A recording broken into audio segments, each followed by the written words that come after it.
Lili. Dale, dale. Bueno, buenas tardes.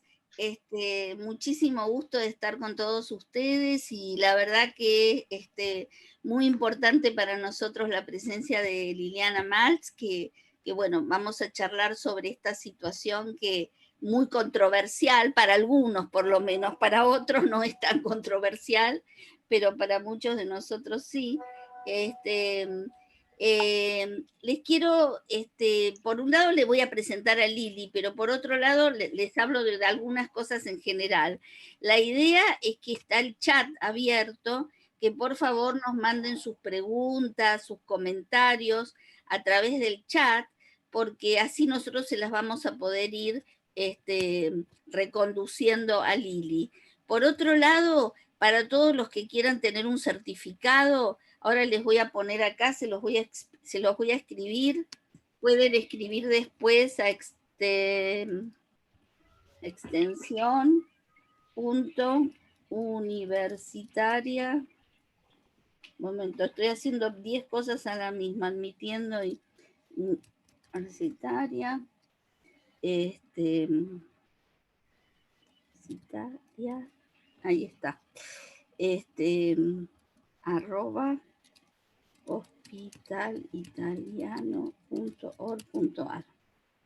Bueno, los que quieren obtener un certificado de haber estado en la actividad pueden escribir ahí, se los van a mandar.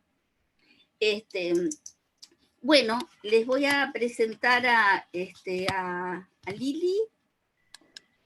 Bueno, para nosotros Lili. Espérenme un segundito porque se me fue de acá lo que tenía.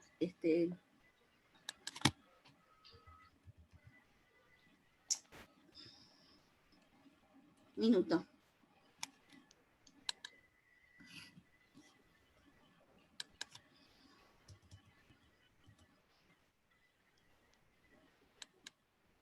Bueno,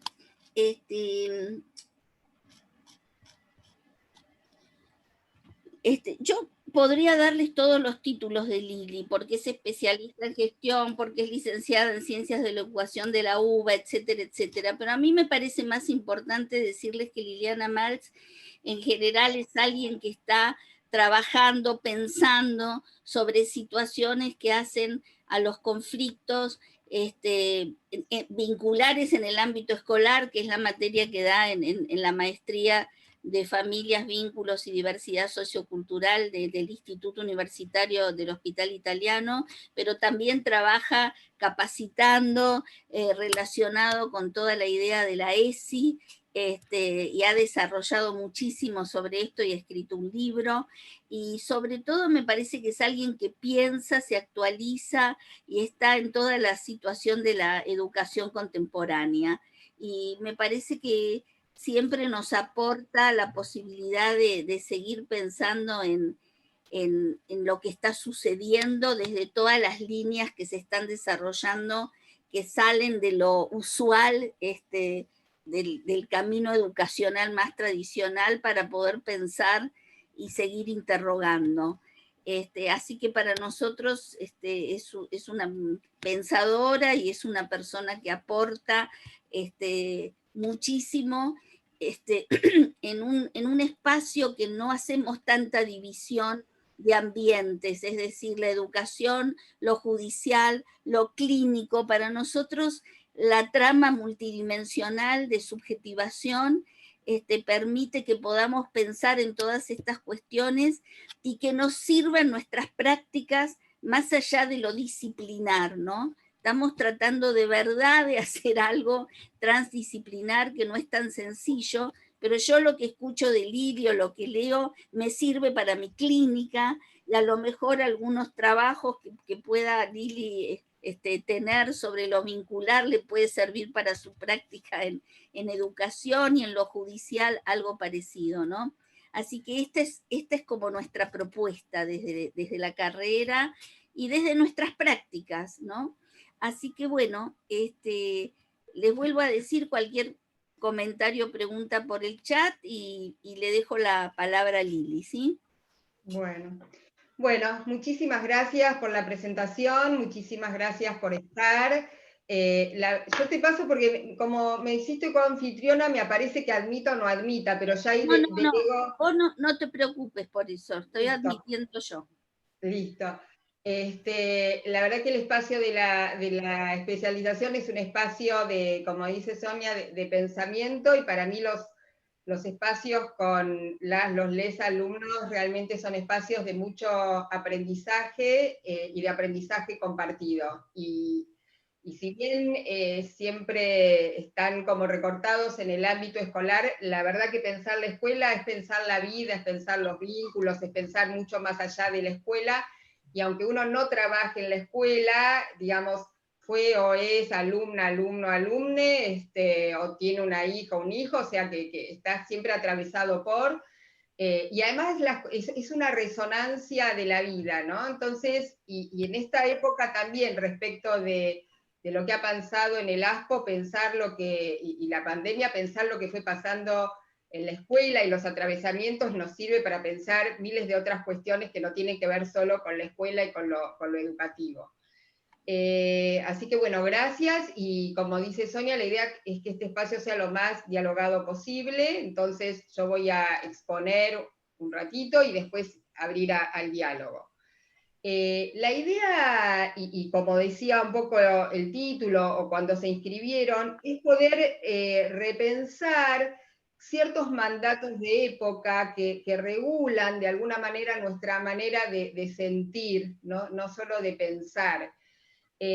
A mí la ESI, a mí particularmente, me sirvió como una lente que me permitió y me permite interpelar todo lo que consideraba que era así de una vez y para siempre, ¿no? O sea, y entender que pasó de ser natural a ser una construcción. La idea de cuerpo, la idea de sexualidad, la idea de ser hombre, mujer, o de salir del binarismo, ¿no? Entender que atrás de lo que uno naturaliza hay relaciones de poder, que la ESI viene a interpelar o viene ahí a abrir una pregunta.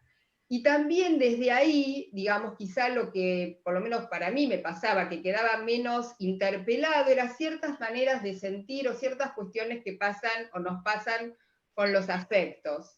Y un poco en la escuela, de la mano de empezar a confundirse lo que es la educación sexual integral, que desde la integralidad, por supuesto, piensa un cuerpo con afectos, sentimientos y emociones, se empieza a colar toda una corriente que tiene que ver con la educación emocional, que parece que es lo mismo, que pareciera que fuera parecido, igual y demás, pero que atrás de eso esconde como concepciones de sujeto y de pensar la vida absolutamente diferentes.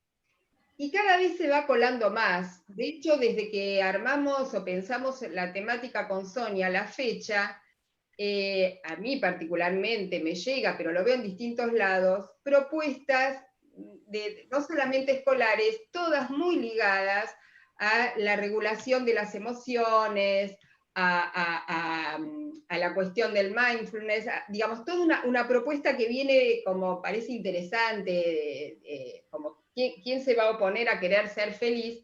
Pero que me parece que está bueno empezar a ver qué hay detrás de eso, ¿no?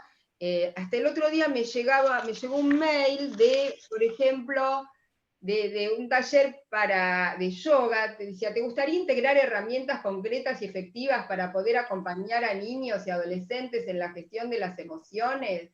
Es un taller vivencial en el que se practicarán ejercicios de mindfulness y compasión que se pueden realizar con niños y adolescentes mediante, no sé, me llegan y ahí esta lente, ¿no? Es como cuando uno empezaba a mirar publicidades desde la perspectiva de género y veía cómo aparecían ciertas cuestiones ideológicas que uno no veía. Bueno, cuando uno empieza a mirar algunas propuestas desde esta perspectiva, estamos absolutamente rodeados de toda esta corriente de pensar lo que nos hace feliz, de qué pasa con las emociones, que se va filtrando y mucho, ¿no?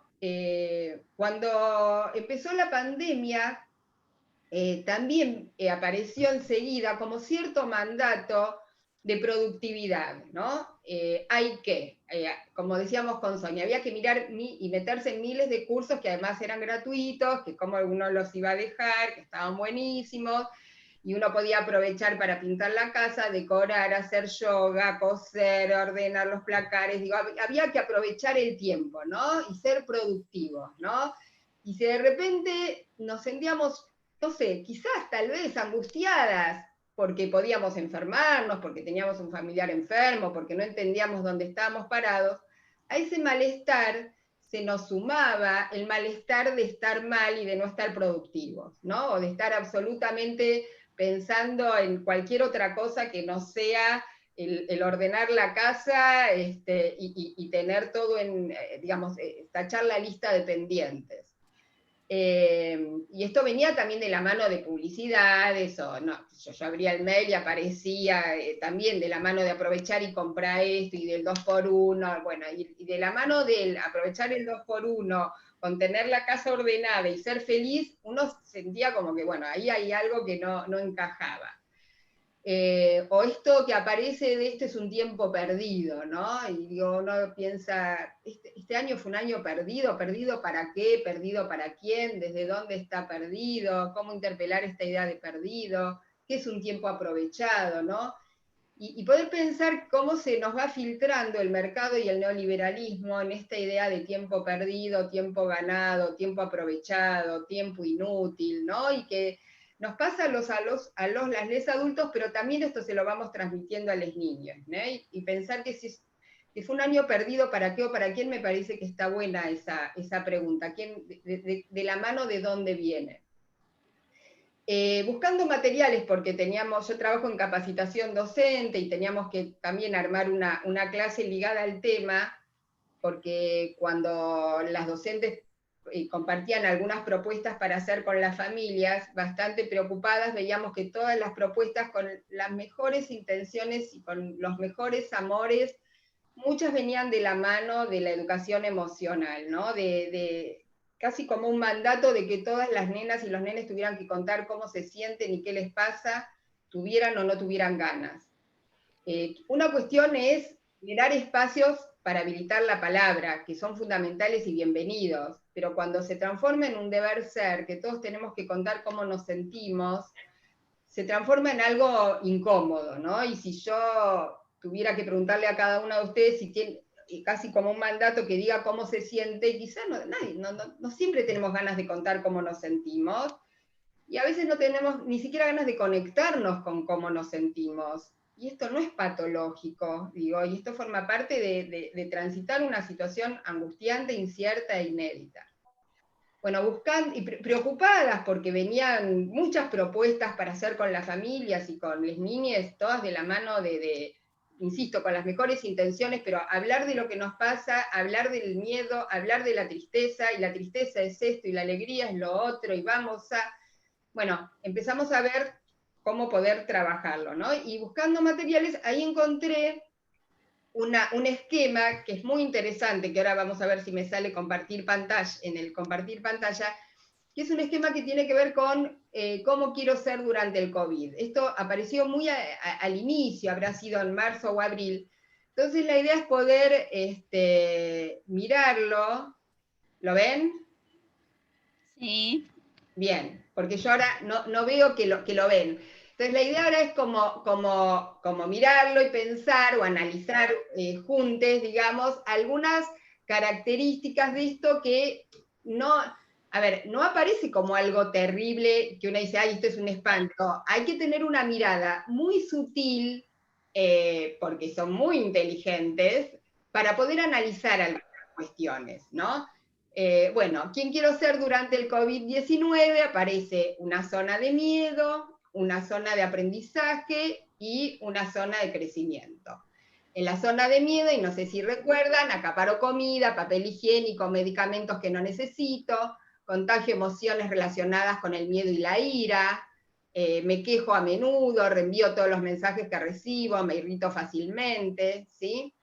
En la zona de aprendizaje, que es como un avance progresivo y lineal, obviamente, dejo de consumir compulsivamente lo que me hace daño, desde alimentos a noticias, comienzo a soltar lo que no puedo controlar, identifico mis emociones, fundamental, tomo conciencia de la situación y pienso cómo actuar, contrasto la información antes de divulgar bulos, mentiras, reconozco que todos estamos tratando de dar lo mejor. Y finalmente crecemos, llegamos a esta zona de crecimiento, encuentro un propósito, pienso en los demás y busco cómo ayudarlos, pongo mis talentos al servicio de quien lo necesita, vivo el presente y me enfoco en el futuro, soy empático conmigo y los demás, agradezco y valoro, mantengo un estado emocional alegre, contagio esperanza, busco la manera de adaptarme a nuevos cambios, practico el sosiego, la paciencia, las relaciones y la creatividad, ¿no? Como cerrando acá este cuadro.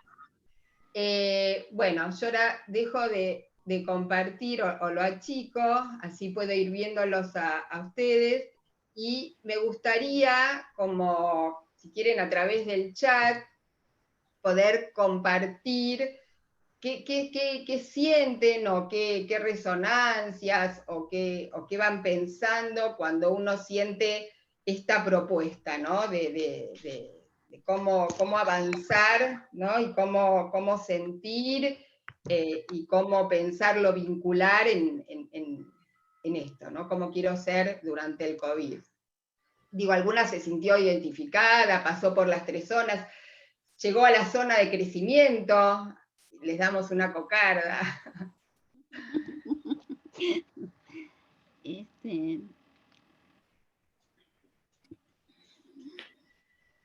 ¿Alguien llegó a la zona de crecimiento? Que nos pase la data de cómo fue el proceso. A mí me gustaría decirte algo, ¿no? 2 cosas. Por un lado, esto que trajiste al inicio respecto de una especie de, llamémosle, de ideal de productividad, que podemos creer que tiene que ver con la creatividad, con el hacer, y que por ahí no es siempre muy evidente este mandato sociocultural, económico, de este sistema neoliberal, colonial, capitalístico, global, como se da ahora en llamar a los que están pensando acerca de este sistema, ¿no? Esta cuestión de la productividad, sean cuales sean las condiciones, porque siempre tiene que haber algunos que produzcan, y sobre todo para otros, ¿no? Eso por un lado. Y por otro lado, me parece que solo la enunciación de quién quiero ser, ¿no? O sea, es decir, por un lado la enunciación respecto de que esto parecería que depende como de la voluntad, ¿no? ¿Quién quiero ser? Y además alude a una cuestión identitaria y sustancial, como es la del ser. No es como vamos haciendo, como vamos produciendo, construyendo en otro sentido, sino es como si, como dice Derrida, se puede enseñar a vivir, digamos, ¿no? Es como que yo voy a controlar y decidir cómo quiero ser o cómo quiero vivir o cómo quiero estar, no cómo voy armando, cómo voy trabajando esta situación, ¿no? Y por supuesto, lo ideal, ¿no? En el sentido casi chistoso, ¿no? Tenemos paciencia y creatividad y somos amorosos y todo lo demás, como si eso fuera lo ideal de cómo habría que estar en esta circunstancia, ¿no? Tal cual. O sea, esta idea de, porque hay cuestiones que nos toman, o que tienen que ver con cuestiones que nos pasaron, pero fíjense el tema de los colores, de las zonas que se van superando, de un estado al que uno llega, y esto que decís, Sonia, es como central. Aparecen el devenir, el movimiento, las tensiones, las contradicciones, no existen. No.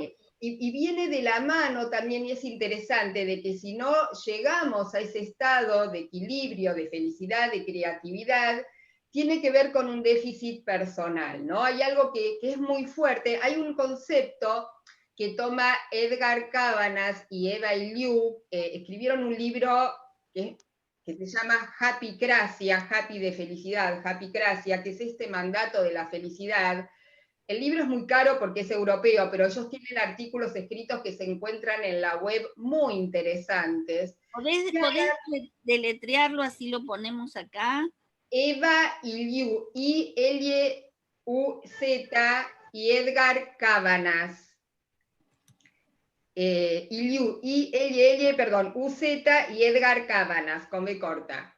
Ellos toman el concepto de happycracia y hablan de este mandato de la felicidad ligado a la productividad, ligado a una felicidad individual, que termina generando un nivel muy grande de angustia si uno no lo consigue, y una felicidad muy ligada también a mandatos de época que tiene que ver con, como vos decías, Sonia, con ser productivos. No somos felices si estamos haciendo la nada misma.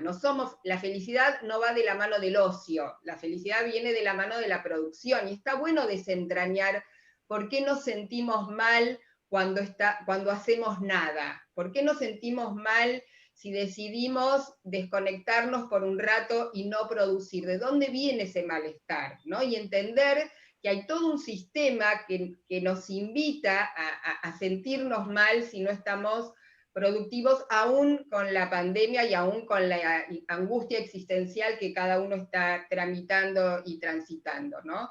Te leo, te leo, te leo algunos comentarios, Lili. Sí, dale. Bueno, dice, bueno, el planteo puede estar bueno, pero es medio idílico el que se dice que no pasó sobre todo. Bueno, no, un minuto. Es una frase que quedó un poco inconcluso. Como si todas esas etapas fueran lineales y en un único sentido. Y sobre todo se crece si se llega a los cualquiera de los lugares y pudiste cambiar algo con algo, si pudiste llegar es que creces. Como que homogeneiza mucho lo que todos deberíamos hacer y sentir, el camino a transitar. Genera mucho ruido este desarrollo lineal de zonas. Me parece interesante el esquema, creo que en algunos aspectos estamos en una zona y en otros aspectos en otra. Considero que podemos ir fluctuando entre estas zonas, también como está el contexto y con quienes nos vinculamos. El ser como estado inmodificable en lugar del estar como situaciones modificables, fluidas. La lógica del quien quiere puede y en la más absoluta soledad. Me hace pensar en la banalización y la simplificación de la afectividad. Siento que más un andar entre las zonas, a veces más una u otras, a veces la superposición de ellas. Creo que lo que más cuesta es el transitar la incertidumbre en donde se pasa por movimientos pendulares. El ocio genera culpa. Creo que uno trata de reconocer sentimientos y a veces uno siente que se adapta a esta situación. Sentís impotencia, miedo, angustia y tratás de superarlo con los elementos que tenés, fundamentalmente el miedo y angustia que provoca lo desconocido. Tal cual, excelente lo que van trayendo. Quiero retomar algunas cuestiones y ampliar también algunas ideas, ¿no? ¿Por qué está aprendiendo tanto esto de la happycracia? Y ahora vamos a ver algo de lo que tiene que ver con la educación emocional, porque da respuestas certeras, porque si hago esto, es como la religión, hago esto, luego lo otro, llego a la zona de crecimiento, ¿no? Pero a la vez nos genera, y esto es lo que nos pasa, mucha angustia cuando no llegamos a esto, porque de vuelta responsabiliza individualmente situaciones que son del orden de lo político y de lo social, y tanto las emociones o la felicidad quedan, digamos, por fuera del contexto en el cual se generan, quedan en cuestiones absolutamente individuales, ¿no? Y frente a la angustia y el miedo, qué bien nos viene algo que nos dice lo que tenemos que hacer para ir superando etapas como si fuera una prueba, una carrera de metas, ¿no?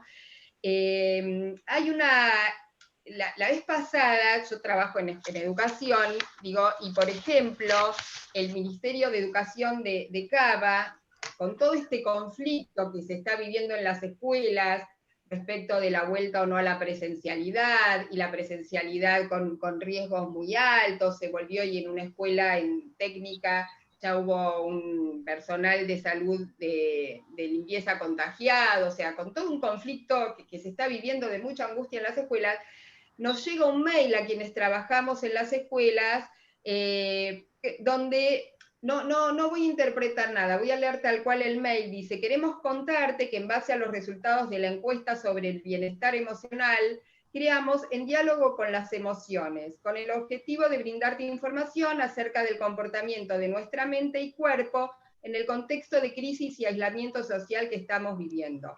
Se trata de 3 cápsulas temáticas destinadas a los docentes, compuestas por videos, en las que los especialistas de la Fundación INECO, fundación que dirige Facundo Manes, detalle, así al pie de página, profundizan en los 3 ejes fundamentales para sentirnos mejor cada día.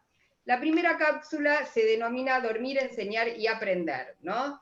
Yo me tomé el trabajo de ver el video y es muy interesante porque lo que propone son ejercicios para dormir bien y, o sea, si un docente no puede dormir porque no sabe si al otro día tiene que ir a la escuela, de qué manera, qué hace con las burbujas, sobre todo en las escuelas públicas, ¿no? Y tiene la angustia de qué va a hacer con sus hijos, y etcétera, etcétera, y no puede dormir por eso, bueno, el Ministerio nos ofrece cápsulas de bienestar emocional para hacer ejercicios, nos explica cómo funciona el cerebro para poder dormir mejor, y termina diciendo: pero hay algo que es importante, porque esto lo hacemos nosotros y está en nuestras manos, depende de nosotros. Algo así termina el video, ¿no? Y es muy interesante este cierre de está en nuestras manos, depende de nosotros. No estoy interpretando, es como termina ese video. Y hace poco, creo que ayer nos mandaron otro sobre la regulación de las emociones, también que nos enseñan a cómo estar bien y felices en este contexto, ¿no?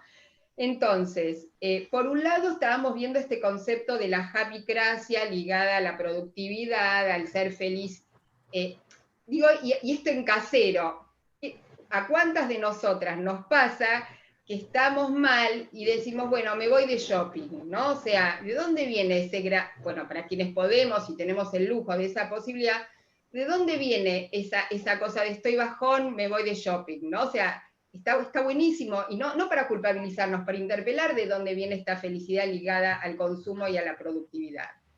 Y doy una vuelta, y acá sí voy a incorporar este concepto de educación emocional, que si bien tiene que ver con cuestiones escolares, está atravesando todo. Por esto que les contaba de un curso de yoga para chicos donde trabajan también con esto, o después les voy a leer una información de la Sociedad Argentina de Pediatría, que también habla, por ejemplo, como consejos que dan para la pandemia, y esto es la Asociación Argentina de Pediatría,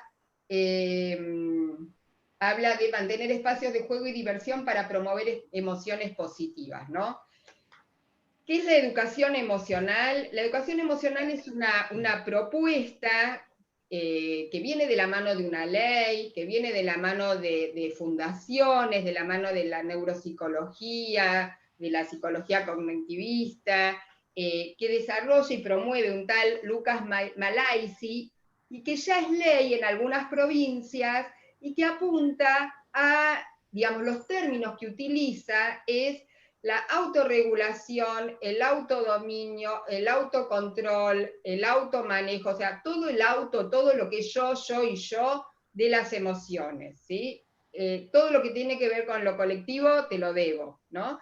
Y esta es una ley que propone que esto se dé en las escuelas como contenido específico y aparte como contenido transversal, y habla, por ejemplo, de habilidades, estoy buscando acá, habla de habilidades emocionales. Acá. Esto es un proyecto que en este contexto de pandemia lo elevaron en la provincia de Buenos Aires a diputados para que se apruebe, o sea, no pierden oportunidad. Y también, no estoy interpretando nada, estoy leyendo un documento que se presentó en diputados para proponer la Ley de Educación Emocional en la provincia de Buenos Aires, que propone esta educación emocional, desarrollar cada una de las habilidades emocionales, autorregulación emocional, motivación o aprovechamiento productivo de las emociones, empatía y habilidades sociales. Y después habla de adquirir un mejor conocimiento de las propias emociones y desarrollar la habilidad de controlar las propias emociones basándose en el entendimiento de los procesos de aprendizaje, etcétera, etcétera. O sea, ¿qué propone la educación emocional?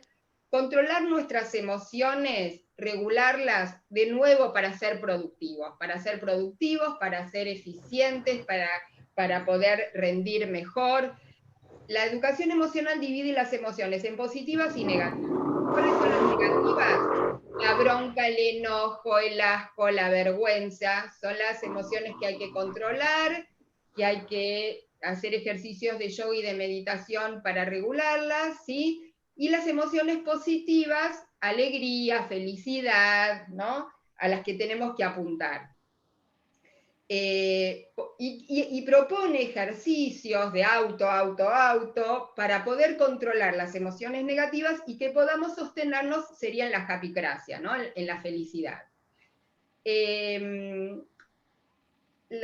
Inclusive ellos también, desde la educación emocional, hablan de empatía, pero la empatía está al servicio de saber lo que vos querés para poder venderte algo de alguna manera.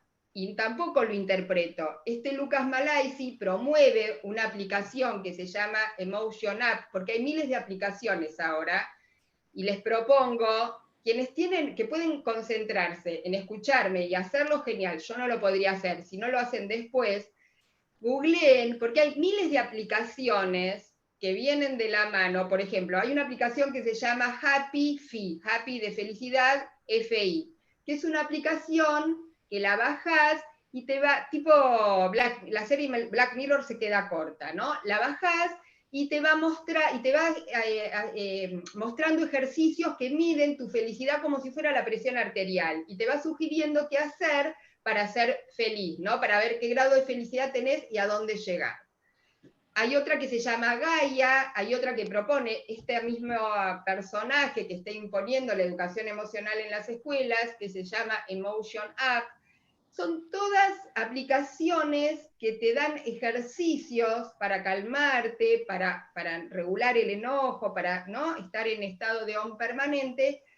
Obviamente tiene que ver con poder producir, ser eficientes, competitivos, individualistas. Digo, acá hay un sujeto atrás de todo esto, un sujeto de hombre, un sujeto de sociedad que tiene que ver con el mercado, digamos, ¿no?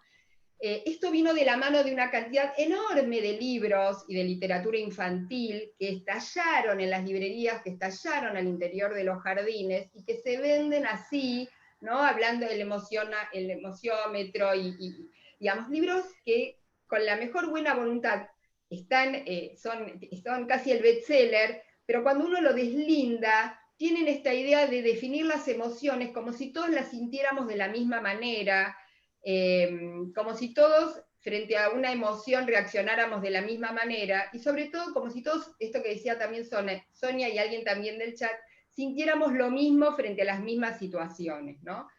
Entonces, esta sensación de malestar cuando estamos mal, le sumamos el malestar de estar mal. O si alguien está deprimido o está duelando, hay un tiempo estándar. Pasado ese tiempo hay que medicar porque estás depresivo. O sea, hay una sensación de no poder alojar el miedo, la tristeza, la bronca, y que enseguida tenemos que hacer algo con eso, pero ese algo tiene que ser traccionarlo para un estar bien, alegre y divertido, ¿no? Y esto se nos va incorporando, es muy difícil salir de eso. Por eso digo, me parece que está bueno entender de dónde viene este malestar cuando estamos improductivos, tristes, angustiados, con la casa desordenada, llena de polvo, y con la ropa para planchar hasta acá, digamos. ¿Por qué no podemos amigarnos con eso, no? Bueno, digo, hay una cuestión que tiene que ver con que se está regulando esta sensación de malestar, entonces tenemos que rápidamente ponernos activos para salir de eso. Y esto está calando muy fuerte en las escuelas, por eso me preocupa, nos preocupa, porque desde un lugar naif, dulce y tierno, se está trabajando con la primera infancia con esta propuesta, ¿no?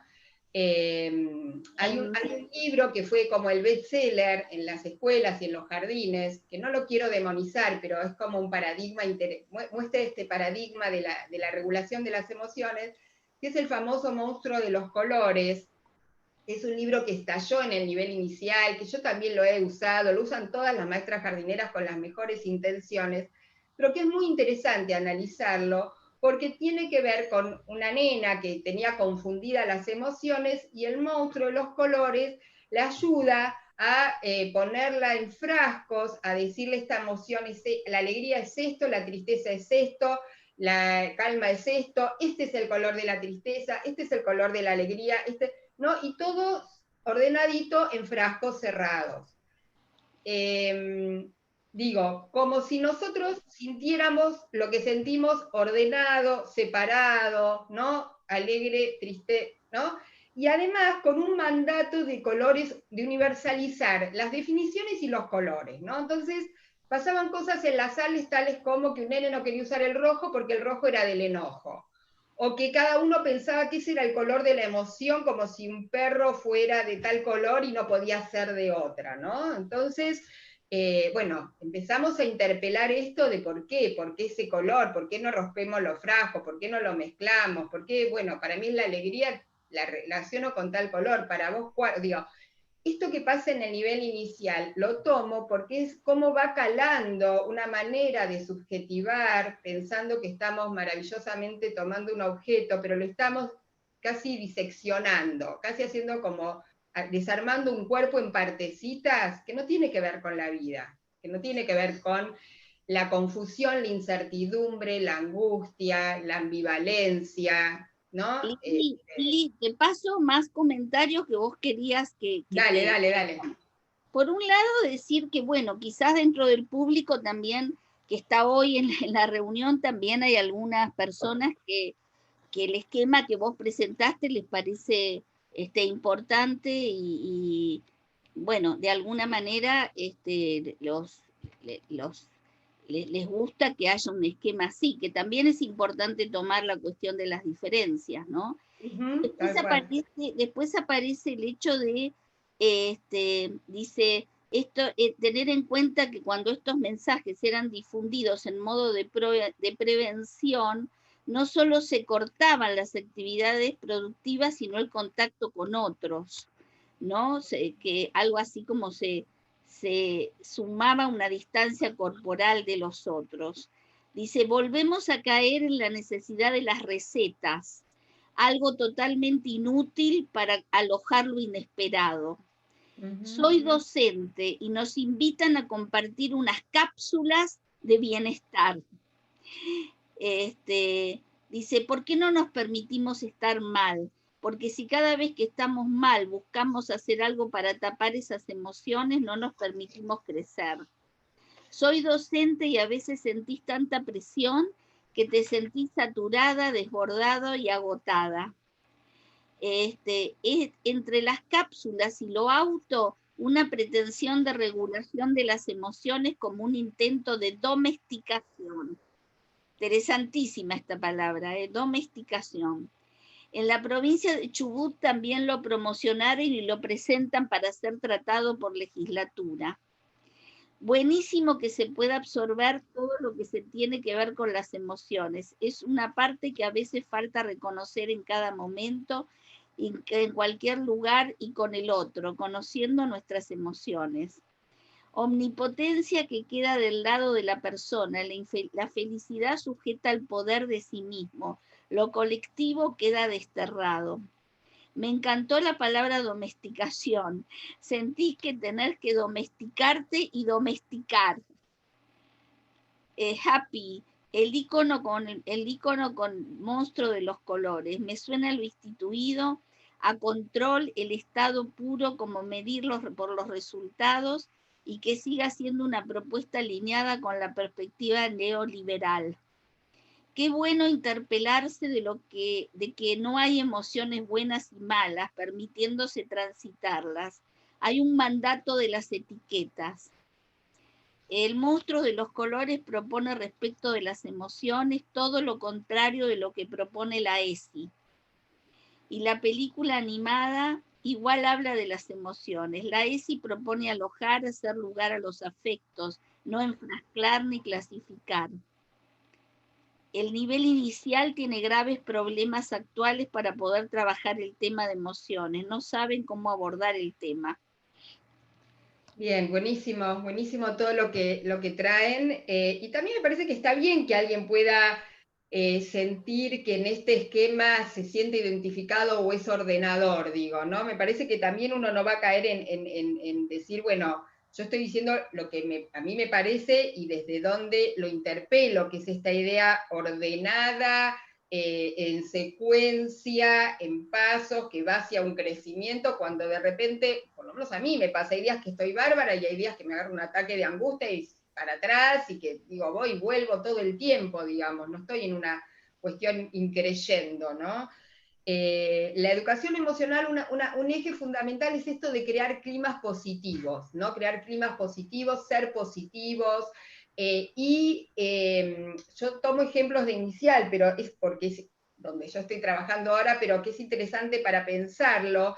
Hay, por ejemplo, un cuento que se llama La calma de León, donde León está muy enojado, entonces la mamá le muestra con un frasco cómo se pone el cerebro cuando uno está enojado, y le propone hacer ejercicios para estar menos enojado, pero no aparece la pregunta de por qué estás enojado, ¿no? O sea, hay algo que es fundamental, que es, bueno, ¿por qué estás enojado? ¿Qué puedo hacer yo con eso del enojo?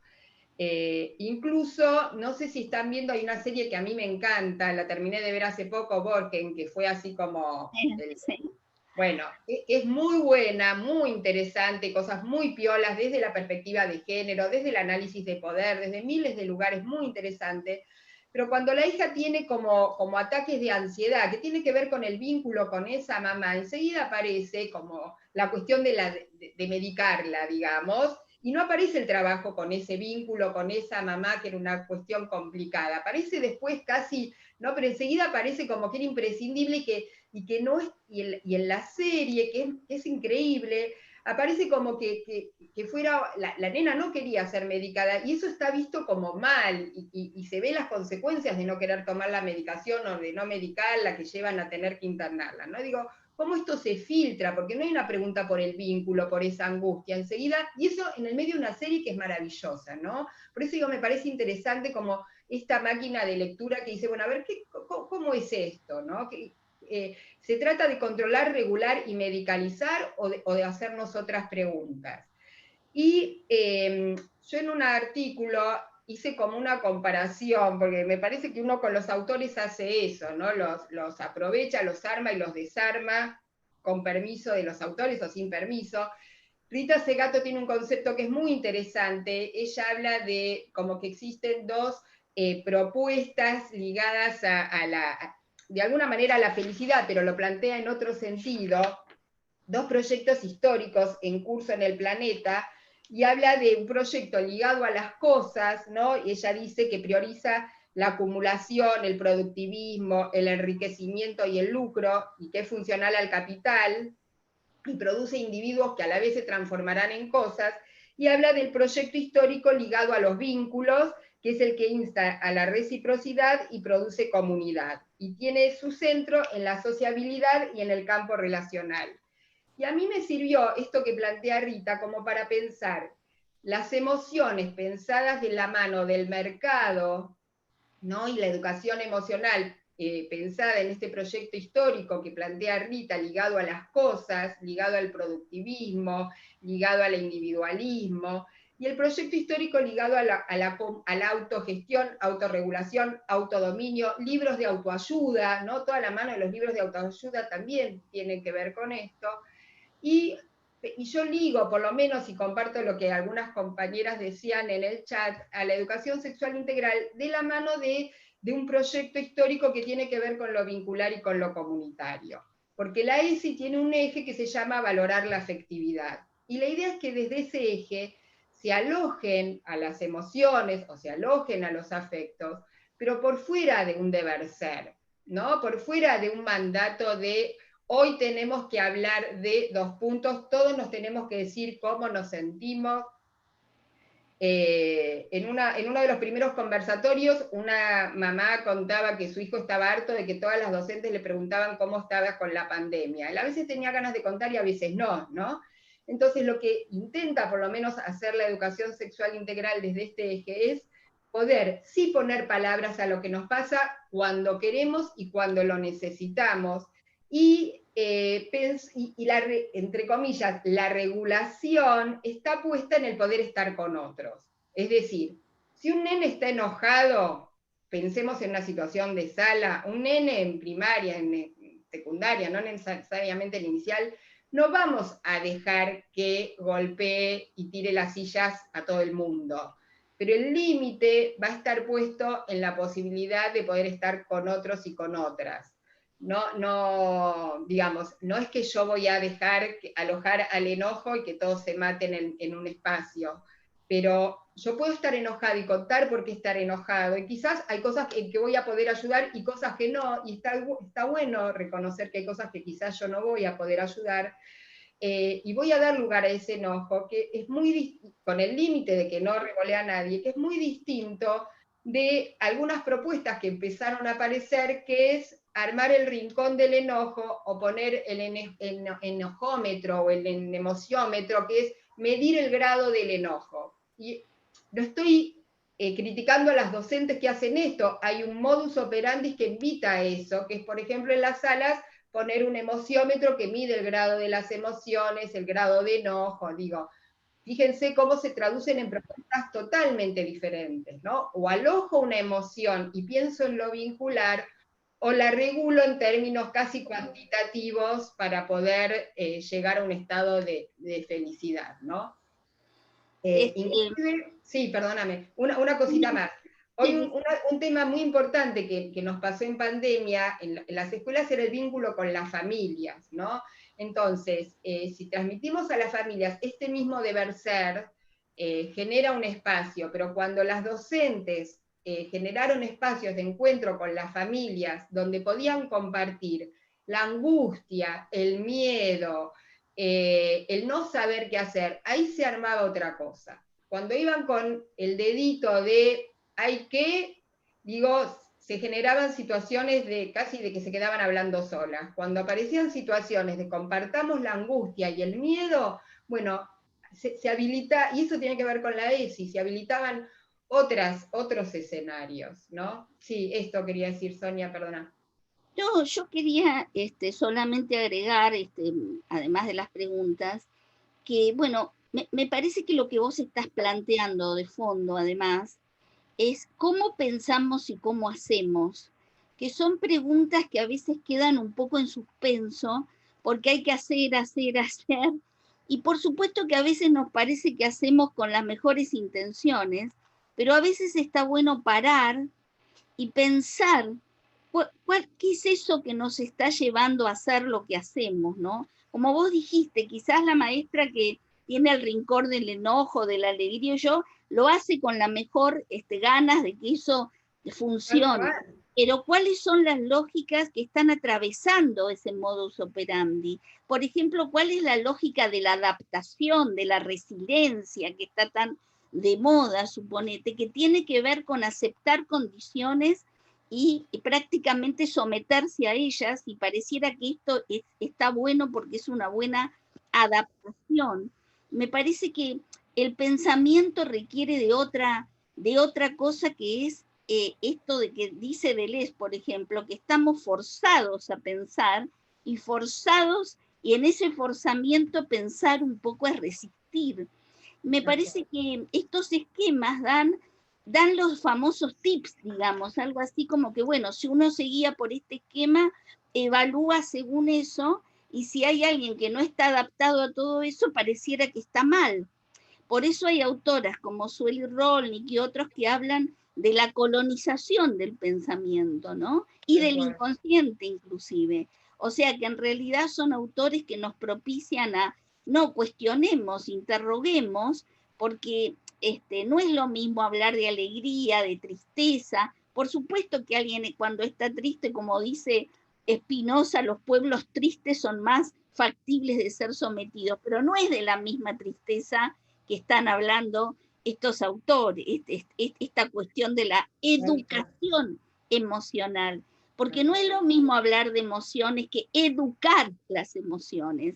Por eso yo también escuché cosas de INECO, qué maravilloso que todos los chicos vuelvan al colegio, porque el colegio, pero la realidad en este momento es otra, y tener la cuestión desde el negacionismo hasta la desmentida, después si tengo tiempo explico qué quiero decir con eso, tiene riesgos muy importantes para todos, y me parece que está muy bueno interpelar esto de si las emociones pueden ser educadas, ¿no? O son experiencias de alteridad sobre todo, porque la cuestión del yo, del sí mismo, del sujeto, como este propiciamiento de que pudiéramos estar colgados de la palmera, podríamos decir, viviendo solos o a solas, cuando todo el tiempo estamos viviendo con otros y entre otros, ¿no? Tal cual, tal cual. En ese punto Spinoza habla, y me parece, digamos, maravilloso esta idea de que, digamos, un cuerpo se expande cuando está alegre en el encuentro con otros cuerpos, pone el eje en lo vincular, digamos, y aparte esta sensación casi corporal de tristeza, de achicamiento de lo corporal y de alegría, y la alegría del encuentro tiene que ver con un otro, digamos, ¿no?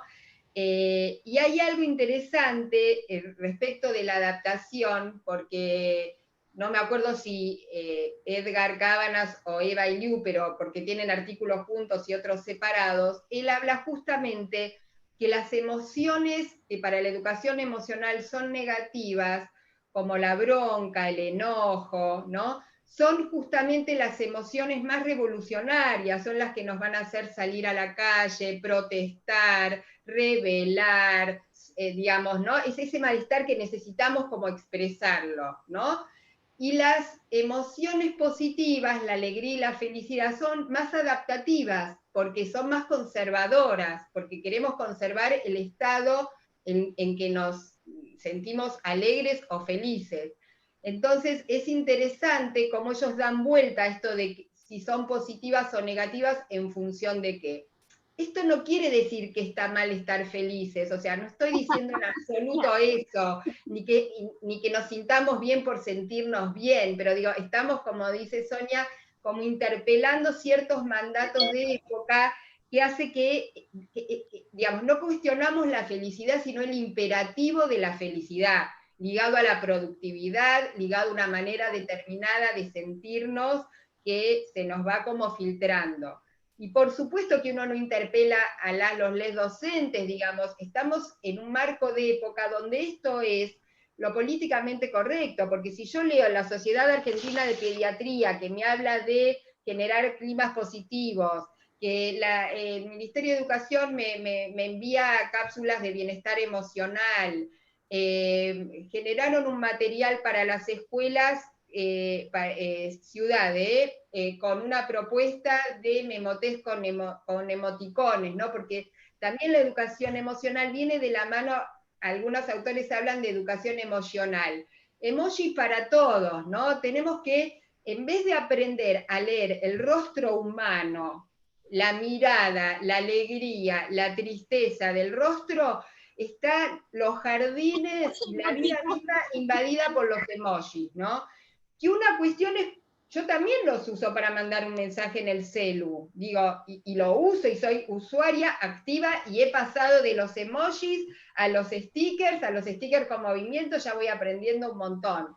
Pero digo, cuando tenemos la posibilidad de los rostros y las sonrisas y demás, tenemos que trabajar con emojis, digamos, o sea, ¿no? Y viene muy de la mano, porque es la cosa más estereotipada de cómo representamos esas emociones. Pero digo, es interesante pensar qué es negativo, qué es positivo en relación a la adaptación también. ¿Te leo un poquito? Sí, dale, dale. Cuerpos cibermecanizados y mercantilizados en pos de un poder capitalista. Si las emociones quedan capturadas en esta máquina, ¿qué nos queda? La concepción de sujeto de la ESI tiene que ver con un sujeto de derechos y en la educación emocional con un sujeto hiperadaptado. Creo que el intento que pretende relacionar lo positivo con la educación emocional que proponen estas cápsulas de bienestar y autorregulación de los desbordes pareciera ser el destino posible, quizás el de delinear un único modo de estar en el mundo. La educación es ante todo transmisión de algo y solo se transmite aquello que quien ha de transmitirlo considera digno de ser conservado, y debemos educar para formar individuos autónomos capaces de participar en comunidades que sepan transformarse sin renegar de sí mismos, que se abran y se escuchen sin perecer. Estas lógicas atraviesan distintos ámbitos. El problema son las decisiones que luego se toman a partir de ellas. Interesante sería poder ver la potencia creativa de las emociones y aprovechar esa potencia. Para cambiar las cosas del mundo que están mal es necesaria la ira, la rabia, la bronca frente a las injusticias. Por eso pretenden borrarlas, educarlas, ocultarlas. Hay memotés incluso, el que tenés que conectar la cara con la emoción. Educación emocional al servicio de la alienación, ordenamiento y control. Muy interesante esto de domesticar y domesticarte. En Formosa hace más de 30 años que estamos domesticados. No hay alojamiento de lo diferente. ¿Se educan las emociones? ¿Esto tiene algo que ver con el coaching? Claro, tiene totalmente, porque hay una cuestión que viene de la mano, esto empieza a surgir en las empresas y lo trasladan a las escuelas, y de hecho tampoco voy a hacer ninguna interpretación. Este tal Lucas Malaisi, no sé en qué entrevista, estoy buscando porque acá tengo miles de cosas anotadas, en una entrevista él dice como esto de pensar a la escuela como una empresa y llevar a la escuela estas cuestiones empresariales. O sea, lo que es interesante es que nos ahorran el trabajo de interpretar.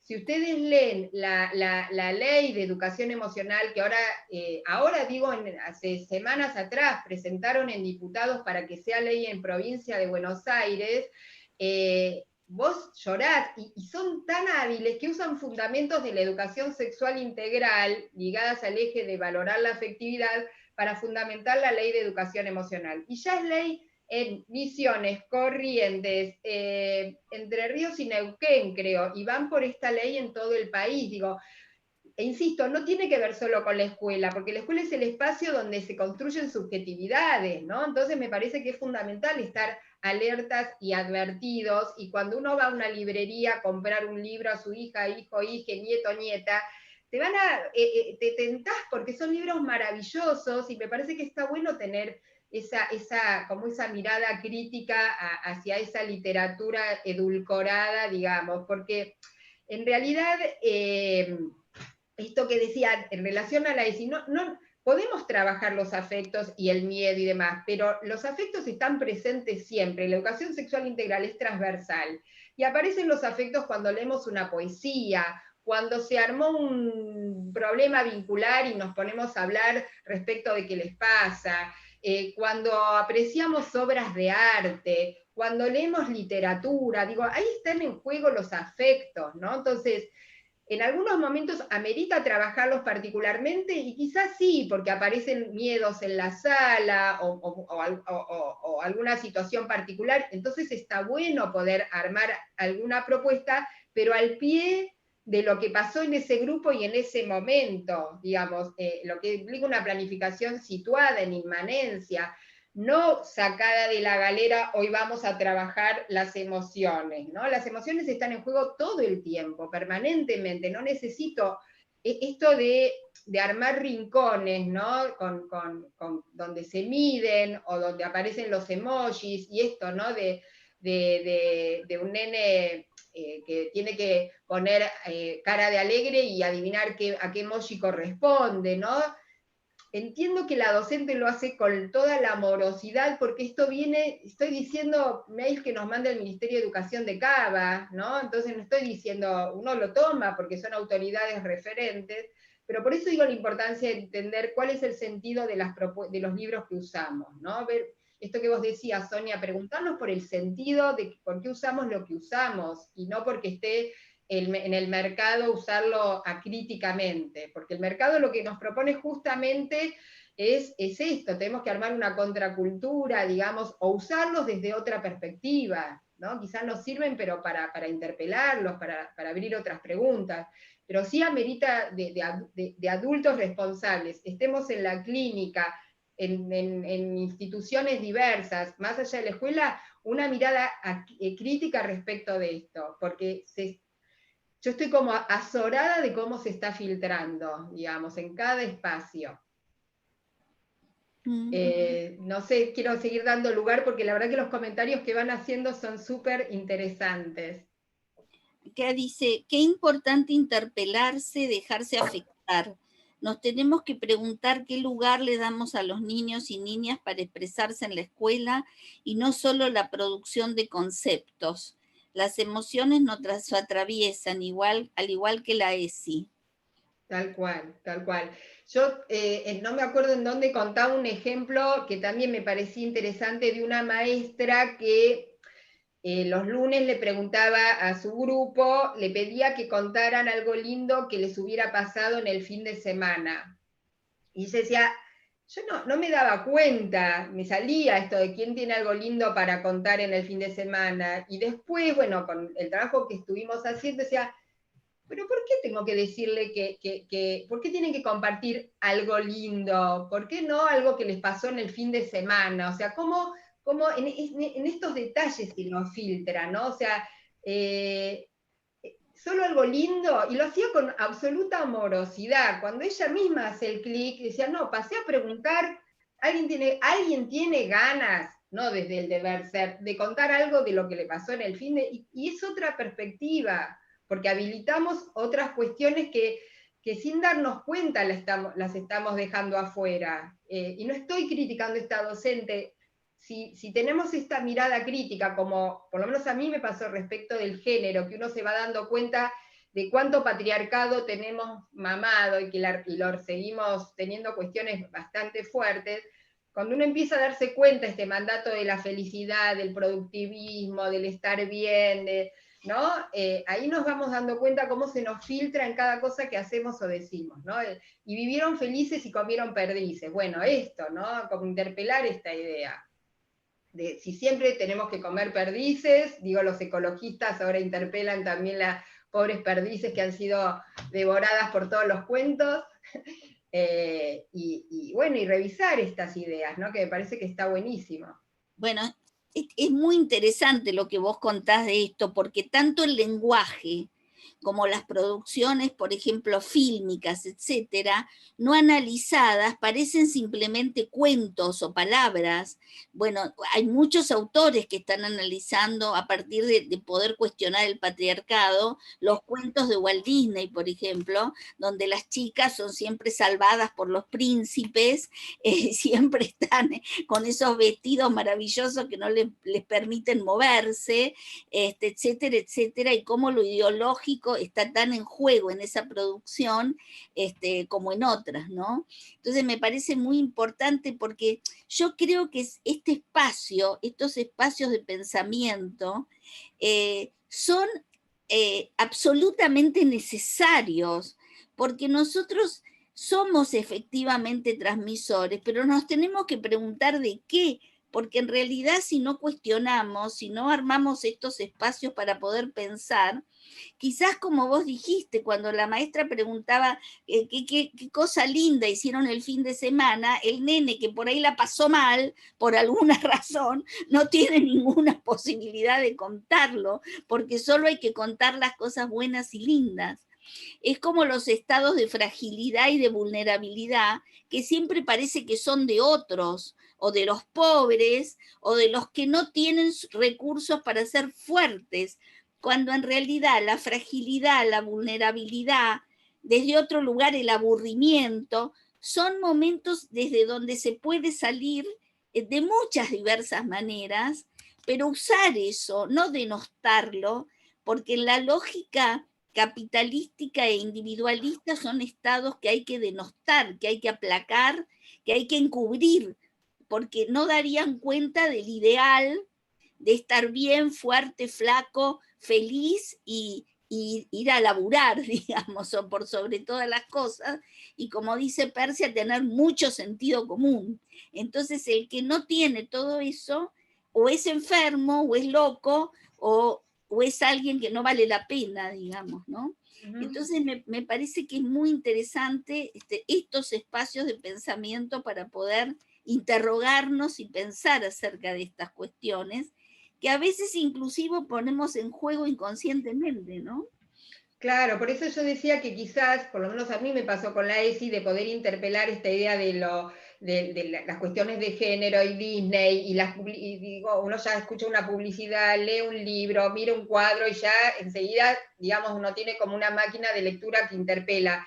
Pero me parece que lo tenemos que incorporar también en esta cuestión de la afectividad y en esta cuestión de las emociones y en este sentirnos mal cuando estamos mal y en esta y en querer terminar con un final feliz todas las cuestiones, ¿no? Me parece que está bueno interrogarnos en esto. El discurso de la neurociencia, del neurocognitivismo, está muy instalado, vienen por más, y tampoco hay que ser ingenuo, hay miles de fundaciones atrás de esto, ¿no? Hay miles de fundaciones, el otro día también me llegó un curso de la mano también de educación, y aparte son cursos carísimos, pero o sea que no hay que ser ingenuo, acá hay laboratorios, hay espacios, digamos, está el mercado atrás de esto, no es gente que quiere nuestro bienestar, porque sí, digo, si ustedes googlean después las aplicaciones y demás, cuando yo escribí uno de los trabajos, me metí en muchos sitios, y aparecen cursos del control de la ira, ¿no? De manejar el enojo, cursos para la calma.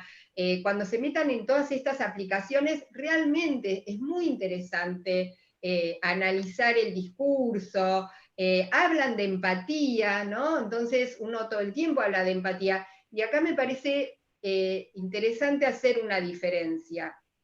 Empatía es un concepto que toma Ulloa cuando habla de ternura, y él habla de la ternura como compuesta por dos patas, digamos, el miramiento y la empatía. La empatía tiene que ver con ese conectarse con el otro, sentir lo que le pasa a ese otro. Creo que, no sé si Teresa hablaba esta idea como de hacer Bluetooth, ¿no? De ponerme en los zapatos del otro. Pero él habla de otro punto de la ternura, que es el miramiento. Y el miramiento, que Ulloa lo habla en su momento en relación al vínculo madre-hijo, pero es para pensar todos los vínculos, tiene que ver con pensar a ese otro en tanto otro, diferente de mí, distinto de mí. Entonces, esa conjunción de miramiento y empatía tiene que ver con la ternura. O sea, yo me conecto con ese otro, pero en tanto otro, pensando lo que ese otro necesita, ¿sí? Exacto. La empatía, y esto está dicho casi tal cual por Malaisi, que lo usan porque nos roban hasta las palabras, tiene que ver con qué siente ese otro para poder venderle un producto, digo. Estamos hablando de otra cosa, pero cuando cuando empecé a leer en los materiales de educación emocional la palabra empatía, dije, no, hasta eso tenemos que advertir que cuando hablan de empatía lo piensan desde otro lugar, ¿no? No es lo que ese otro siente tanto otro, sino a ver lo que ese otro siente para ver qué puedo venderle de alguna manera. Y esto se dice casi de vuelta, nos ahorran el trabajo de interpretar casi tal cual en una de las aplicaciones que proponen ellos mismos, o sea, no estoy diciendo algo rebuscado que me parece, ¿no? Entonces me parece interesante. Es como un trabajo muy fino que hay que hacer, porque todo el mundo adhiere a la empatía, y ellos hablan de la empatía, pero la consideran desde otra perspectiva, ¿no? Entonces, es complejo. Hay palabras que pareciera que las usamos desde distintas perspectivas y pareciera que queremos decir todos lo mismo, y la verdad que no es así. Hay un uso particular de las palabras que llevan a pensar determinadas cosas ya instituidas y ya instaladas de tal manera que no se interrogan, ¿no? Entonces me parece que la interrogación es fundamental. Te leo algunos comentarios, ¿sí? Dale, dale, dale. Se trata de incorporar las emociones, no establecer estrategias didácticas, esto va con signo de interrogación. Este, La apertura requiere de otro compromiso, porque es más cómodo escuchar lo lindo que un niño pueda contarnos que aquellas situaciones en donde son sujetos de maltrato y vulnerabilidades. Digo, ahí frente a eso somos responsables de intervenir en pos de garantizar los derechos de la infancia. Bueno, yo ahí tengo cosas para decir, pero lo voy a dejar. Este, imponer una calificación, adjetivar una situación. Cuando pedimos que nos cuenten algo lindo, estamos suponiendo que es algo lindo, imponiendo una manera en que los otros tienen que calificar, la manera en que lo otro tiene, el otro o lo otro tiene que vivir. Es preocupante ese modo de presentación de educar lo emocional, en tanto se presenta de manera transversal con cierta horizontalidad, pero enmascara una relación de un único poder y de un saber en clave de dominio. Tal cual, tal Es cual. más fácil empatizar con las emociones positivas. Las emociones que se consideran negativas requieren un esfuerzo extra para dejarse afectar e ir acompañando. Persia, que trajo comentarios Sonia, nos hablaba de veneno de la correspondencia. Es una gran herramienta para enseñar. El paso que le sigue sería la medicalización de la tristeza, de la ira. ¿Sí? Claro. Este tipo de educar me hace acordar a cuando en las jugueterías venden el trapito transicional en función de lo bueno que se le puede regalar al niño. El poder del lenguaje. Claro, claro, claro. Tomo una pregunta, digamos, que preguntaban respecto de lo didáctico y demás, y quizás, no sé, como quede un rato más chiquito, después si alguien también quiere compartir o comentar a alguien algo para darle la palabra, quizás esté bueno. A ver, cuando la ESI en su transversalidad a lo que invita es poder reconocer que las emociones están presentes siempre. Esto que decía, están presentes cuando disfrutamos de la literatura, cuando escuchamos una música, cuando leemos poesía, cuando trabajamos situaciones vinculares. Digo, hay algunas situaciones que ameritan, digo, por ejemplo, yo contaba en el libro un ejemplo en una sala donde había una nena que tenía ataques, digamos, que estaba muy enojada, entonces golpeaba a todo el mundo, las nenas y sus compañeritos no podían poner en palabras su enojo o lo que ellos sentían, y se trabajó entonces la idea de enojo, de poder poner en palabras de qué es esto de enojarse, qué hacemos cuando estamos enojados, por qué estamos enojados, qué podemos hacer cuando estamos... Digo, porque necesitaba en esa sala, bajo esa situación, en la inmanencia de esa situación, poner en palabras cosas que las nenas y los nenes no podían. Entonces, tuvo un sentido. Y hay algunos materiales y recursos piolas, porque también está bueno que a las docentes uno le dice no a esto, pero sí a qué, ¿no? Y hay algunos materiales y videos y libros que son muy interesantes, no es que no existe bibliografía de la otra. Entonces sí uno puede trabajarlo didácticamente, pero no a modo de, hoy voy a trabajar la tristeza porque a mí se me ocurrió, digo, tiene que estar al pie, digamos, ¿no? Entonces me parece que esta es la diferencia de una propuesta de trabajar con las emociones, con los emojis, con los memotés, con identificar la alegría con la carita, digo, hay otras maneras de abordarlo. Y hay literatura que está buena y que no necesariamente viene de la mano de las definiciones. Hay un libro que se llama Petit el monstruo, no sé si lo conocen, que es muy lindo, porque es un nene que se llama Petit el monstruo porque es bueno y es malo. Entonces van contando por qué es bueno y por qué es malo, ¿no? Y es bueno por esto y es malo por esto. Y es bueno porque tal cosa y es malo porque no quiere prestar. Y es bueno porque... Y me parece que es un libro que algunas maestras han dicho, uy, pero es muy complejo, pero es así, somos buenos, malos, tristes, digo, buenos, malos, digo, en términos, digo, simbólicos, ¿no? Pero que plantean algo que tiene que ver más con la complejidad de la vida, ¿no? Y hay algunos materiales hay unos videos que se llaman Renata, Nazareno y el mundo de los sentimientos, donde son una pareja de amigos que comparten afectos y sentimientos, y es muy lindo porque está todo el tiempo el afecto puesto en lo vincular, que hacen para ayudarse cuando están tristes, ¿no? Y cuando están enojados o cuando tienen miedo. Entonces, hay algunos materiales, pero son materiales que ponen el acento en este proyecto de Rita Segato, que es el proyecto en lo vincular, es el proyecto de lo comunitario, es el proyecto de en qué me puede ayudar el otro cuando estoy mal, sin suponer que si estoy mal, que esto también es otra cosa, voy a sí o sí querer un abrazo. Entonces todos abracemos a fulanito que está triste. Preguntemos, siempre preguntemos, ¿a vos te gusta que te abracen si estás triste o preferís que nadie te toque? O sea, presuponemos que lo mejor es rodearlo de abrazos, y está bárbaro, y está buena la intención, pero quizás el otro o la otra o el otro no quiere un abrazo, quiere que nadie lo toque. Entonces digo, se nos va filtrando estas cuestiones de presuponer que frente a la tristeza todos les gusta lo mismo que yo. Por eso digo, la ternura es empatía y miramiento, son esos dos aspectos.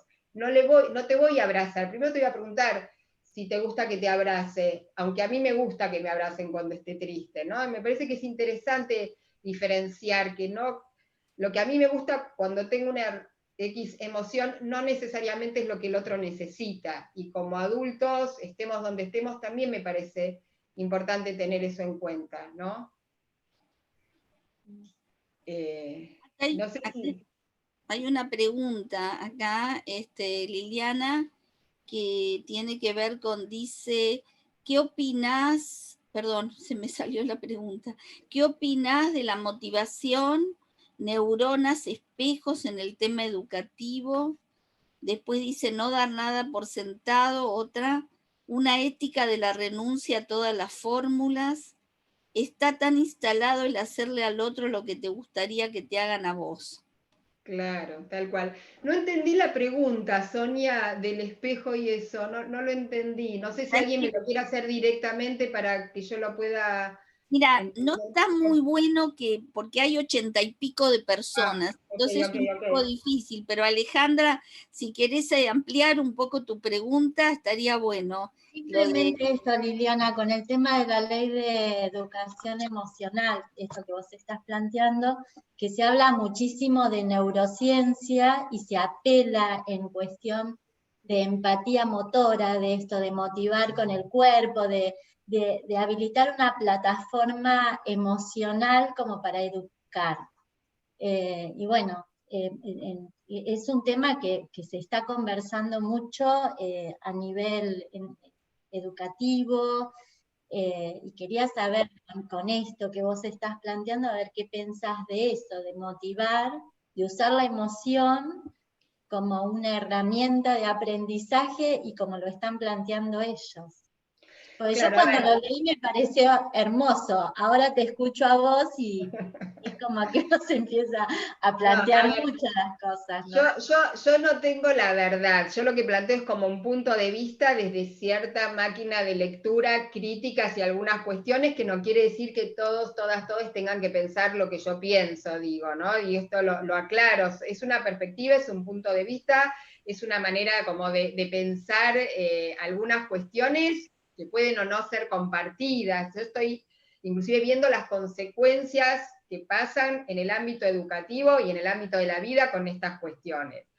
Yo no soy especialista en neurociencias ni soy una crítica acérrima de las neurociencias, pero el punto es cuando se extrapolan campos y cuando la neurociencia invade lo educativo y aparece como la panacea para resolver algunas problemáticas, y ahí me da como un poco de cosita, ¿no? Porque esto de saber y conocer el cerebro y cómo funciona como una nueva tarea de los docentes para poder regular, y aparece la palabra domesticar, adaptar, etcétera, etcétera, y yo ahí abro preguntas, ¿no? Para mí, este ejemplo que les contaba del cuento, ¿no? De la mamá le muestra el cerebro, cómo funciona, y le explica, ves, tu cerebro está así cuando estás enojado y no tenés que estar así porque mirá tu cerebro.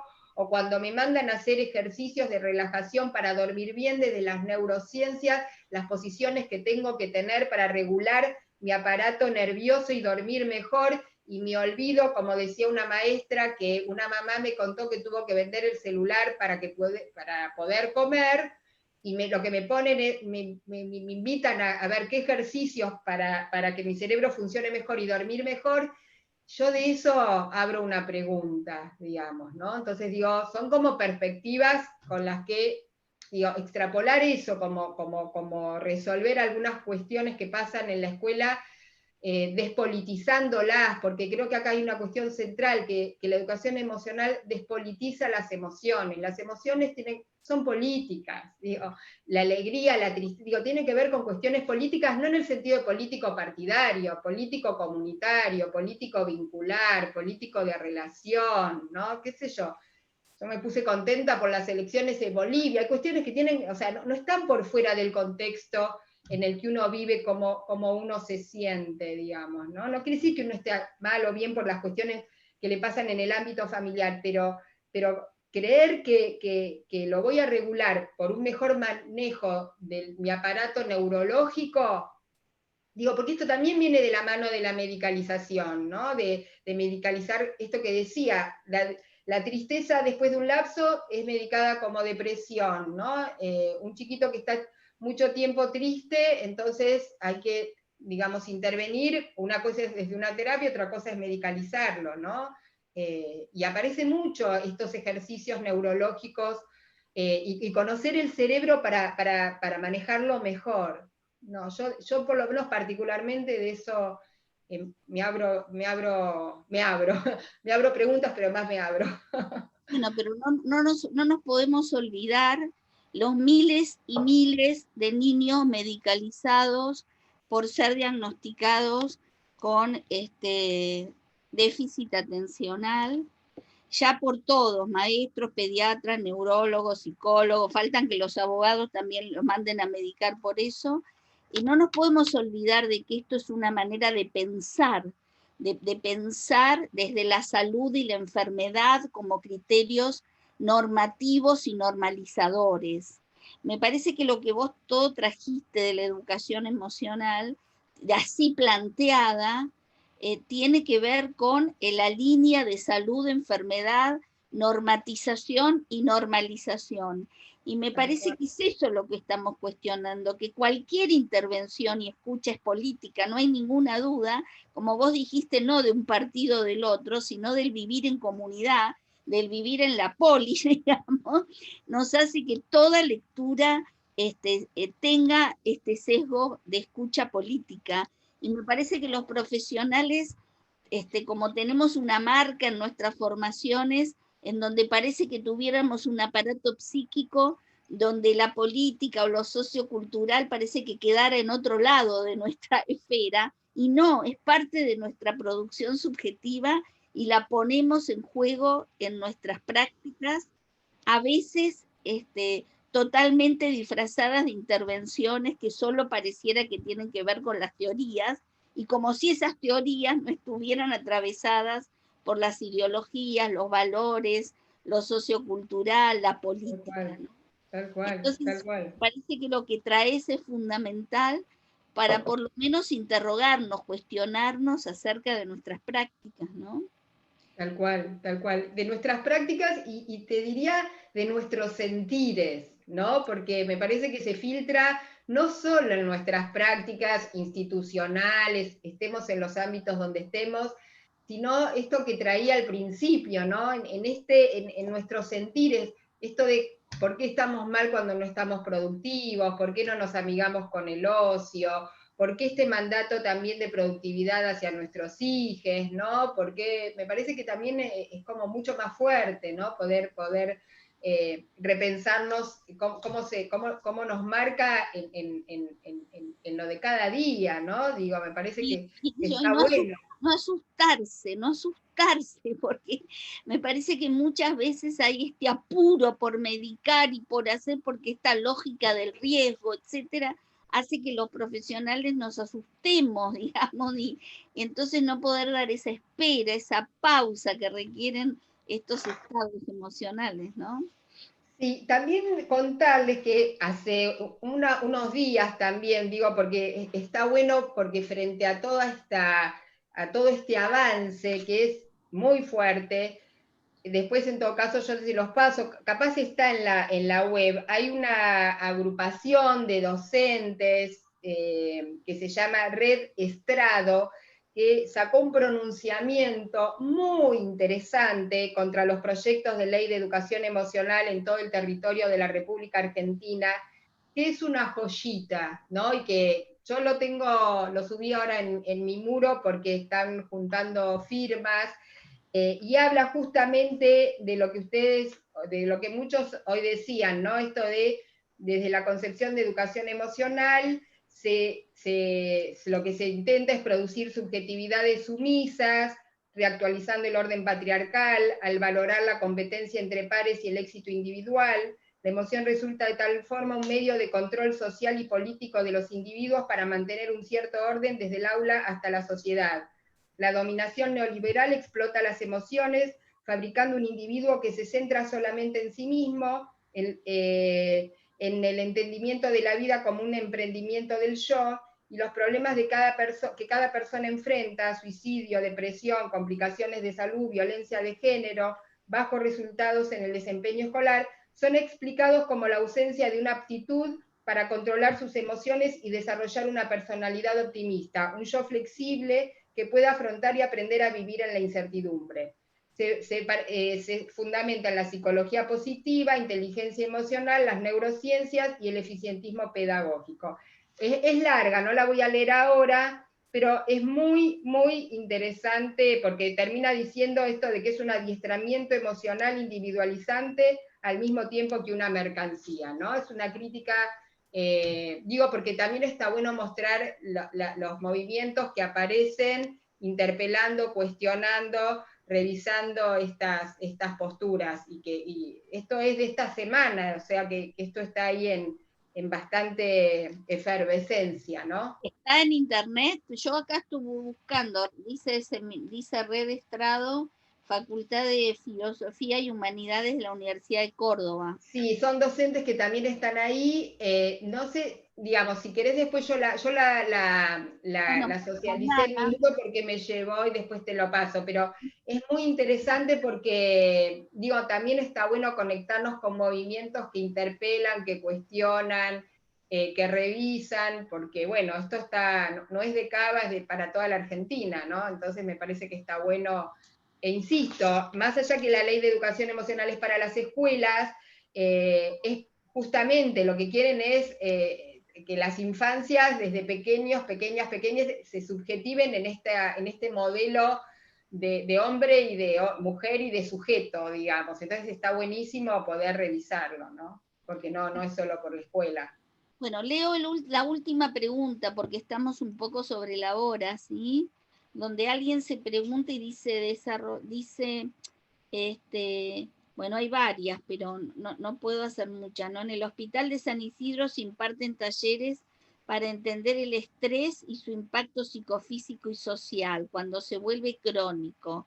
La educación emocional abriría posibilidades de prevención y mejorar la calidad de vida de las personas. Es decir, creo que hay generaciones en donde estos temas, lo emocional está disminuido o no se incluyó en la escuela, pero ahora el incluir esa parte no nos brinda más herramientas para responder a las circunstancias que nos rodean. Los niños... Sí, Sí, una cosita, digo, acá hay algo que es interesante. Las emociones estuvieron siempre presentes en la escuela, porque vamos con nuestro cuerpo, portamos nuestro cuerpo y portamos nuestros afectos, digamos. A veces se usa ese argumento, digamos, que la escuela tuvo que ver con lo racional, dejando los afectos afuera, y es cierto que había un mandato para los docentes de dejar las emociones y cómo te sentís afuera, pero aunque estaba ese mandato, las emociones están siempre presentes, digamos. El tema es cómo le damos lugar. No estamos diciendo que no tienen que estar presentes, estamos diciendo desde dónde se las aloja. Si se las aloja o se las autorregula, digamos. No estamos discutiendo la importancia de las emociones en las escuelas de ninguna manera, pero lo que estamos discutiendo es con qué verbo conjugamos a las emociones. No, pero además me parece que habría que agregar que no es que no se hacen grupos de reflexión, no se pueden hacer redes, no se pueden hacer colectivos que están trabajando las dificultades, las ansiedades, pero no es lo mismo que educación emocional. Yo creo que hay que diferenciarlo, porque acá pareciera que esto nunca se trabajó, que en las escuelas nunca se trabajaron las emociones, que en los hospitales o en los grupos no se habla, no se pone en juego lo emocional, sino que otra cosa es educar las emociones. Eso es muy diferente, tomarlo como algo que hay que adiestrar, porque es casi adiestrar a alguien que vaya en una línea, ¿no? Tal cual, tal cual. Me parece que va por otro lado. Bueno, la verdad que tenemos que ir terminando, pero me parece que me parece que fueron riquísimos los comentarios, riquísima tu exposición. No sé si querés decir algo para ir despidiéndote. No, a ver, me parecieron, comparto con vos, la verdad que los comentarios me encantaron, me los llevo de alguna manera, me parece, de alguna manera es la posibilidad de dialogar que nos da el Zoom. Y un poco retomando también las palabras de Sonia, me parece que lo interesante de esto es como irnos con una máquina de lectura y con lentes que nos permitan preguntarnos, interrogarnos, interpelarnos y sin culpabilizarnos, ¿no? Entendiendo que sentimos lo que sentimos porque estamos en un sistema con un modus operandi que se nos filtra. Entonces me parece que está buenísimo generar como un colador diciendo, bueno, no quiero que se me filtre tanto, voy a ir viendo, ¿no? Sin araquiris, ¿no? Sin crucificarnos por algunas cuestiones, me parece que está buenísimo esto, de habilitar preguntas y revisar, sobre todo porque en este contexto de tanto individualismo, de tanto sálvese quien pueda, digamos, de tanto ataque inclusive hasta nuestra democracia, digo, poder pensar cómo queremos vivir y cómo queremos sentir y poniendo en lugar a lo vincular y lo comunitario, a mí me parece que hoy es central. Entremos por donde entremos, ¿no? Porque de alguna manera lo que estamos haciendo es pensar qué vida queremos para nosotros, nuestros hijos y lesotres. Y digo, me parece que en ese punto está buenísimo revisarlo. Eso. Bueno, nosotros te agradecemos muchísimo, Lili, que nos hayas hecho pensar tantas cosas. Agradecemos esta posibilidad de este espacio y a todos los que estuvieron participando. Quedamos en contacto y bueno, por ahí armamos sí otra, porque todos están pidiendo otra, vemos cómo hacemos. Pero bueno, lo fundamental es que se dio el puntapié para poder iniciar y el envión, digo yo, para poder pensar estas cuestiones que a veces se instalan y se dan por obvias y se naturalizan, ¿no? Así que bueno, nos vamos despidiendo. Gracias a todos por estar. Gracias especialmente a vos, Lili. Bueno. No, gracias por estar, gracias por venir. Un viernes a esta hora es toda una movida. Bueno, un beso grande y vamos cortando la reunión, ¿sí? Bueno. Están llegando muchos saludos, gracias, excelente, etcétera. Así que bueno, un gusto terminar el día un poco laboral así. Bueno. Nos despedimos. Chao, hasta luego. Chao. Gracias.